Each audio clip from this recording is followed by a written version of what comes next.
नमस्ते आप सभी दोस्तों को बहुत बहुत स्वागत करती हूँ सरिताज रूफटॉप किचन गार्डन में एक बार फिर से। और आज के इस वीडियो में हम अपनी कुछ हार्वेस्टिंग देखने वाले हैं। सॉइलराइजेशन का काम कैसे करते हैं वो देखने वाले हैं। और है ना कुछ मेरी छत पे जो सफाई और बीजों की बुआई का कार्यक्रम चल रहा है वो भी देखेंगे। तो बरसात के सीज़न की तैयारी ज़ोरों शोरों से शुरू कर दीजिए। कुछ लोगों के यहाँ तो बस आने लगी होगी बारिश, हमारे अभी थोड़ा दूर है। और ये देखो समर स्क्वाश कितना बढ़िया, इतना खूबसूरत लग रहा है। ये पहली बार मैंने समर स्क्वाश लगाए हैं। जुकनी तो हालांकि मैं लगा रही हूँ पिछले 1-2 साल से, पर समर स्क्वाश मैंने फ़र्स्ट टाइम लगाए हैं। और 2 मुझे पहले छोटे छोटे मिले हैं, पर ये वाला साइज़ जो है ना शानदार बिल्कुल, और बहुत ही प्यारा फल लग रहा है। ये देखते हैं बनने में कैसा निकलता है। अब ये पहले वाले तो मैंने लौकी के साथ ही मिलवा दिए थे। तो इतनी तेज़ गर्मी में भी छत से कुछ ना कुछ टूट रहा है। भिंडियाँ टूटने लगी हैं अब अच्छे से। इतना सुंदर फल टूटा है, आज बहुत खुश हो गया दिल। और ये कुछ सीड्स बीन्स के हम लोग यहाँ लगा देते हैं। जगह मेरी अभी भर चुकी है छोटे पॉट्स में, तो ये टंकी में मैं ऐसे ही लगा देती हूँ, फिर निकाल लेंगे। बारिशों में तो शिफ्टिंग करने में कोई दिक्कत नहीं है। तो ये पोल बीन और लॉन्ग बीन के सीड्स हैं जो मैं यहाँ लगा रही हूँ। और इस बार मैं सेम की फली का भी लगा रही हूँ, पिछले साल मैंने नहीं लगाया था। तो है ना 2-4 प्लांट्स उसके भी रखेंगे। तो बस सीड्स लगाना तो आसान है। कितनी नरम सी तो मिट्टी है, ज़रा सा बिल्कुल आधा इंच से भी कम जो छोटे सीड हैं उनको तो बिल्कुल ऊपर छितराते ही हैं। बस उनके ऊपर ज़रा सी लेयर लगा देते हैं। और थोड़ा बड़ा सीड हो तो उसको 1/4 इंच या आधा इंच आप डाल सकते हैं अंदर।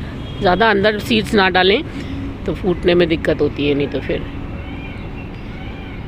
बारिशों में तो फिर भी आसान होता है। पर सर्दी तेज़ हो जैसे, या फिर गर्मी बहुत तेज़ हो तो बहुत अंदर ना डालें सीड। और ये सफाई का कुछ कार्यक्रम, रोज़ आंधियाँ चलने लग जाती हैं, रोज़ सफाइयाँ होती हैं। कुछ मैंने यहाँ कॉर्नर्स पे से भी, बारिशों से पहले मैं पूरा बिल्कुल दिवाली की तरह ही सफाई कर देती हूँ एक बार फिर से। तो काफ़ी कचरा निकल जाता है, टूटे फूटे गमले इकट्ठे होते रहते हैं, प्लास्टिक की शीट्स वगैरह इकट्ठी होती रहती हैं। वो छोटे जो पॉट्स आते हैं प्लास्टिक के, वो थैली वाले, वो भी नर्सरी से। तो बस यही कार्यक्रम अब चल रहा है मेरा ज़ोर शोर से। और कुछ मैं ना आगे हेल्प लूँगी, ये झाड़ू वगैरह सफाई वगैरह तो मैं कर देती हूँ, पर है ना मिट्टी मेरे को बड़े ग्रो बैग्स की खाली करनी है एक आध,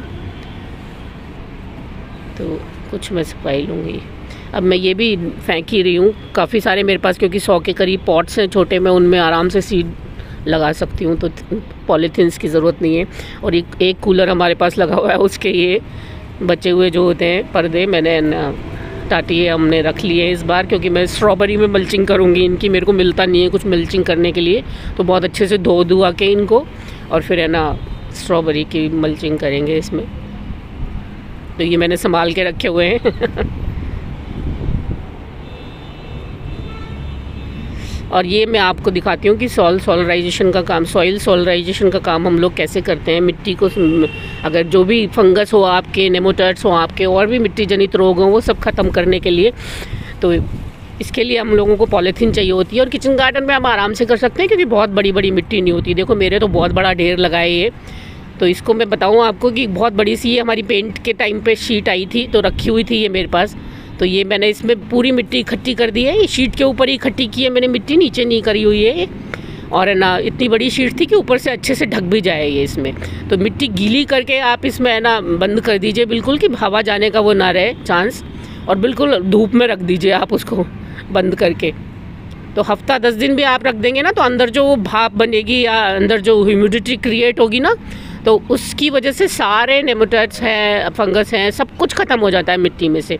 तो ये बड़ा अच्छा तरीका होता है सॉइलराइजेशन का। तो ये हम लोग कर सकते हैं, छोटे छोटे ढेर में भी कर सकते हैं हम लोग। ज़्यादा बड़ी शीट्स ना हो तो मैंने तो एक साथ ये छाया वाली साइड की मेरी मिट्टी सारी खाली करा के धूप में बिल्कुल। और धूप इतनी तेज़ है कि आप चाहो तो आदमी सूख जाए आजकल, तो है ना मिट्टी की तो बात ही क्या है, बहुत अच्छी है ना। खाली धूप भी लगा सकते हो, बहुत तेज़ धूप है, और इस तरह से भी आप अपनी मिट्टी की सारी बीमारियां दूर कर सकते हो। और आसान तरीका है ये मेरा थोड़ा बड़ा ढेर है, मेरे पास शीट अवेलेबल थी, नहीं तो छोटे छोटे ढेर में भी आप शीट्स पे लगा के बिल्कुल उनकी एयर रोक दें बस आप। ये नहीं है कि कहीं से जा रही हो, अच्छे से गीली करके धूप में मिट्टी रख दीजिए आप पूरी ढक के। तो उसमें जो ह्यूमिडिटी क्रिएट होती है ना, उससे आपकी सारी है ना बीमारियां दूर हो जाती हैं। तो यहाँ से मैंने ग्रो बैग और यहाँ से अपने 18 इंच के जो पॉट्स थे वो तो मैंने हटवा ही दिए। तो अभी मैंने ये ग्रो बैग भी यहाँ से हटाया है, अच्छे से सफाई करके इसको इधर कॉर्नर पे ही लगाने का मेरा मूड है। थोड़ा सा मेरे को एक साइड से दिक्कत तो हो जाती है, पर फिर भी ठीक है। और सर्दियों में यहाँ बिल्कुल धूप नहीं आएगी, तो मैं सोच रही हूँ आराम मिल जाएगा। ये देखो चूहों ने मेरा नया कनाया जब ये आया ही था तभी काट दिया था ग्रो बैग, पर नीचे पत्थर लगा होता है, अब तो मेरे को दिक्कत नहीं होती कोई। तो इसको भी धूप मिल जाएगी अच्छे से। और इसमें मैंने है ना कट्स लगा के छेद बनाए थे, इसमें छेद नहीं थे जब मैं लेके आई थी। और ये चौथा साल निकल रहा है अब इसको, और अभी तो ये चलेगा, एक कॉर्नर पे रखा रहेगा तो मेरे ख्याल से 2-3 साल और निकाल देगा, कोई दिक्कत नहीं है। और ये वाले जो मैंने यहाँ कट्टे लगाए हुए थे वो मैंने फिकवा दिए हैं, अब 1 साल से ऊपर हो गया था उनको। नया मैं इसमें ग्रो बैग या कुछ लगा दूँगी साइड में जो जगह है। तो ये तो मेरा काम हुआ मिट्टी तैयार करने का ज़ोर शोर से। तो ये देखो, ये पहली बार मैं ये कर रही हूँ, मैंने सीखा और बहुत अच्छे से है ना, मेरे को लगा ये तो हो सकता है आसान सी चीज़ है, इसमें कोई भी दवाई नहीं लग रही, फ्री के है ना आपके नेमाटोड्स और फंगस दूर हो रहे हैं इसमें। तो इसको कुछ लोग तो कहते हैं 20 दिन तक भी आप रख सकते हो, कुछ लोग कहते हैं कि हफ्ते 10 दिन में ही है ना हो जाता है। तो ये विचार हैं अलग अलग। और कितना आसान है, आपने गीली करके पूरी तरह से ढक के मिट्टी रख दी कि उसमें अंदर हवा ना जाए, और है ना काम आपका ख़त्म, कोई खर्चा भी नहीं करना पड़ा इसमें। और 2 ग्रो बैग्स में मैंने ये पूरी जुताई कर दी है, बिल्कुल अंदर तक उठा पटक कर दी है मिट्टी की ऊपर नीचे। और हर 2-3 दिन में इतनी तेज़ धूप है ना, मैं वापस से बदल के इसको है ना ऊपर नीचे कर देती हूँ। तो देखो 15 जून तक मेरा तैयार करने का मूड है, तब तक क्या मिट्टी मतलब धूप लगा के ही बिल्कुल ठीक हो जाएगी, कोई दवाई कोई कुछ की ज़रूरत नहीं होगी। और ये मिस कर रही थी मेरी मिट्टी पिछले 2 साल से लगातार, क्योंकि कुछ ना कुछ लगता रहता है इनमें। तो इस बार फिर मैंने ये बड़े ग्रो बैग्स की मिट्टी को जो है स्टरलाइज कर दिया है बिल्कुल। और ये देखो अगेती की गोभी ना चाहते हुए भी मैंने 15 दिन लेट लगाई है मेरे पैकेट के वाली हिसाब से, तो पर मैंने लगा दी है थोड़ी सी। और पत्ता गोभी अभी नहीं निकली है, और फूल गोभी 2 दिन में ही निकल आती है।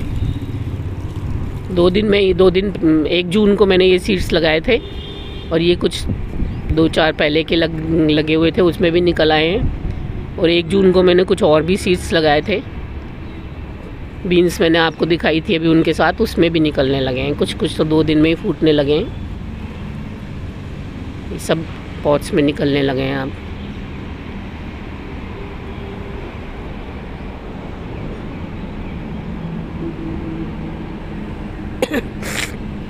सॉरी,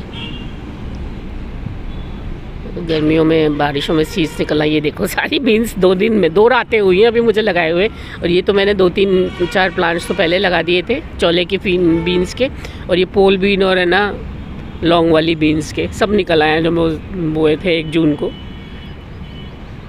यहाँ कुछ तुरई भी लगी हुई है मेरी, तो अब मैं इनको शिफ्ट कर दूँगी जैसे मेरी मिट्टी तैयार होगी, जितनी भी ज़्यादा है ये इसमें।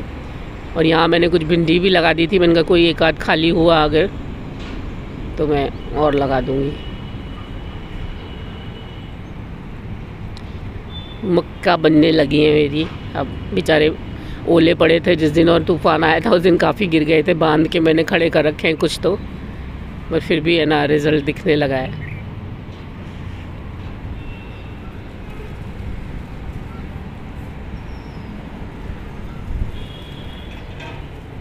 मक्का आराम से उग सकती है किचन गार्डन में। पहले मैं नहीं उगाती थी, पर 2 साल से मुझे पता चला है जब से, ये मेरे लॉन्ग वाले जो सीमेंट के टब्स हैं इनमें मैं उगा देती हूँ।